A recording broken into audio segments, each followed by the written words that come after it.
The small town of Wrenthorne was quiet, tucked away between rolling hills and endless fields. At its heart stood an ancient clock tower, rising above every roof, its bells silent for over a century. The people of Wrenthorne went about their lives without giving it much thought. To them, it was simply an old relic, too expensive to repair, too fragile to tear down. But to 12-year-old Elias, the clock tower was a mystery begging to be solved. Elias had always been curious. While other children played in the meadows, he spent hours sketching the crooked hands of the tower in his notebook, wondering why the clock had stopped at exactly 11:11 so many years ago. No one knew the reason, or at least no one admitted they did. The adults always changed the subject whenever he asked. One autumn evening, just as the sun sank into the horizon, Elias noticed something strange. The windows of the clock tower glowed faintly, as though a candle burned inside. He rubbed his eyes and looked again, but the glow remained. His heart raced. For years, the tower had been sealed shut with heavy iron gates and chains. No one ever went inside. That night, Elias couldn't sleep. The image of the glowing windows stayed in his mind like an unanswered question. At midnight, he grabbed his lantern, slipped on his coat, and tiptoed out of his house. The streets were empty, blanketed by fog. The clock tower loomed above, its shadow long and dark. When he reached the gate, Elias expected to find it locked as always. But to his shock, the chains had been broken, lying twisted on the ground like discarded vines.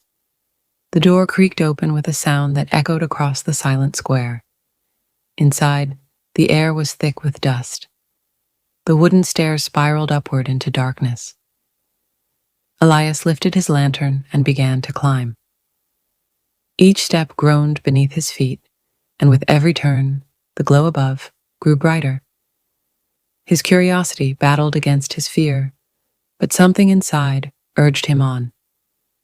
At last, he reached the top. The chamber of the clock stretched wide, filled with gears taller than a man and wheels layered in rust. In the center stood a great pendulum, still and silent. But Elias's eyes were drawn to something else, a small table lit by a single candle. Upon it rested an open book, its pages filled with symbols and diagrams of stars. Elias stepped closer, his fingers trembling as he traced the faded ink. The words were in a language he didn't understand, but the drawings were clear enough. They spoke of time, not hours or minutes, but something far greater. Beneath the book lay an envelope with his name written across it. He froze. How could his name be here? Hands shaking, Elias tore the envelope open. Inside was a letter written in neat handwriting. To the one who finds this, the clock tower is not broken. It is a doorway. At 11:11, once every century, it awakens to those who seek it. You have been chosen. Follow the pendulum when it swings again, and you will see what lies beyond time. Elias's breath caught in his throat.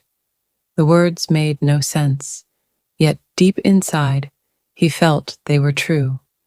Suddenly, the gears around him groaned.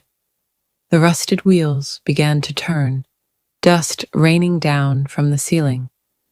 The pendulum shuddered, then swung slowly forward, slicing the air with a heavy hum. Elias stumbled back, but the candle on the table did not flicker. Instead, the flame grew brighter, stretching into a ribbon of golden light that wrapped around the pendulum. The tower began to shake. The great clock hands outside creaked, moving for the first time in 100 years. They crawled forward until they pointed once more to 11:11.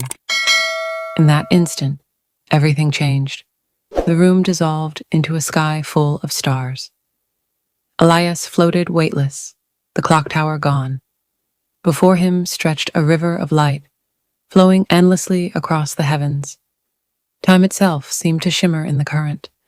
Moments of laughter, sorrow, beginnings and endings, all drifting past like reflections in water.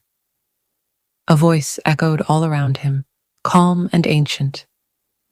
Elias, you have stepped into the river of time. Few are chosen, and fewer still are brave enough to follow its flow. Every century, the tower calls to one who questions, one who seeks. You may walk the river, but remember, every step shapes what is and what will be. Elias's heart pounded. He wanted to speak, to ask questions, but the words caught in his throat. The river glittered, pulling him toward its path. As he touched the current, memories flashed before his eyes, not only his own, but those of strangers long gone, and of people not yet born. He saw the founding of Wrenthorne, when the clock tower was first built. He saw wars that scarred the land, and celebrations that healed it. He saw a future where the town grew into a city of shining towers, where children no longer wondered about the old clock because it had vanished from sight. And then he saw himself, waiting for answers. older, wiser, standing once more at the tower's base, with others Gathered behind him, waiting for answers.